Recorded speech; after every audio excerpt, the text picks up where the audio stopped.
3, 2, 1. So I've decided to replace my 86 VW Vanagon with a 1990. Now the 1990 is not a camper van. The 86 is a camper van and I absolutely love it. Here's some footage of me explaining how much I love my 1986 and then I'm going to show you a little bit of the 1990. Hey everyone, in today's video we're going to talk about the top reasons why the Vanagon is the ultimate camping machine. Let's go check it out. First, it's got an easy to access engine. What? You guys, that was a trick. Here's our engine.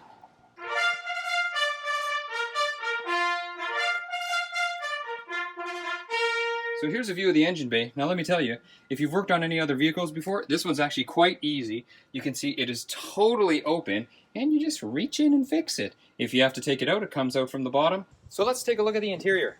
The rear is opened because I was in there showing you the motor earlier. Let's take a look at what this is. There you go, cooking, and we even have running water. So we have stove, we have running water, we got a fridge there, we got some hydro, but most importantly, this thing is huge. It's way bigger than an SUV. I wish I could show you the size of this, but you know what? This lays down into a bed. Let's pull this bed out. Just like so. Now we have our bed. So from the rear view, you can see the bed, just how big it is. And this is all due to the engine being in the back. Now to open up the pop top is in here. We're just gonna pull this back so it's gonna click, just like this. So you got our bed on top, just like this. We can look around, we can unzip this. For mosquitoes, we got our nice sunroof up there. And there we can see is the driver and passenger. So if I sit down like this and just look up, you can see just how big this thing is. It's absolutely huge. So you can see people on the top bunk and you got a bottom bunk too.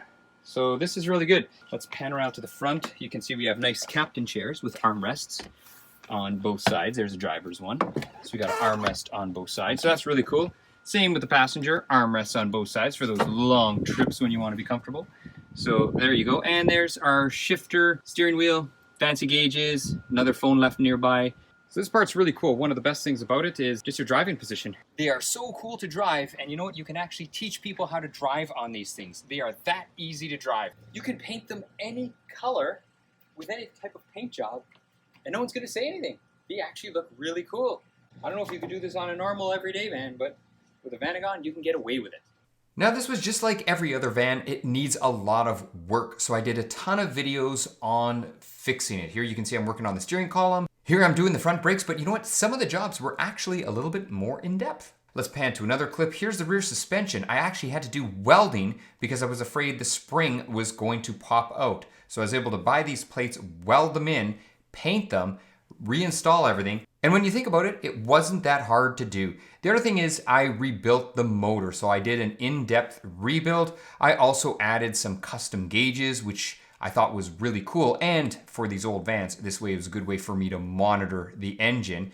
Here is a front suspension that I did. And of course, if you're wondering, yes, I posted the video of the front suspension, or at least I believe I did. And these fancy bushings work great. Now here is the 90. Yeah, I know there's a ding on the door if you can see it there, but look at underneath. Corrosion everywhere, and if we take a look at the cylinder heads, yeah, that is what it looks like. It is a leak. So this engine has to be rebuilt. Even the slave cylinder here for the clutch, you can see it's leaking all over the place, causing problems. Take a look at this shifter boot right here. It is just disintegrating. Looks horrible. So the obvious thing to do was, of course, to film it all and make a whole bunch of videos. And I will be posting a whole bunch of in-depth videos because I didn't do that as much on the last van. I know there's a big van community out there, so I'm hoping people can use the videos for reference.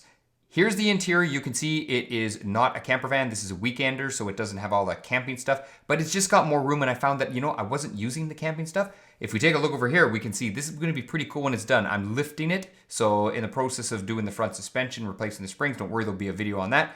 Has a really good condition interior. I was happy about that. And I brought it into the 21st century with that CarPlay over there. Now, if we take a look underneath, you can see, wow, what a difference. This is a finished product. And don't worry, the videos will be coming for this one. But I was super impressed the way this one actually came out.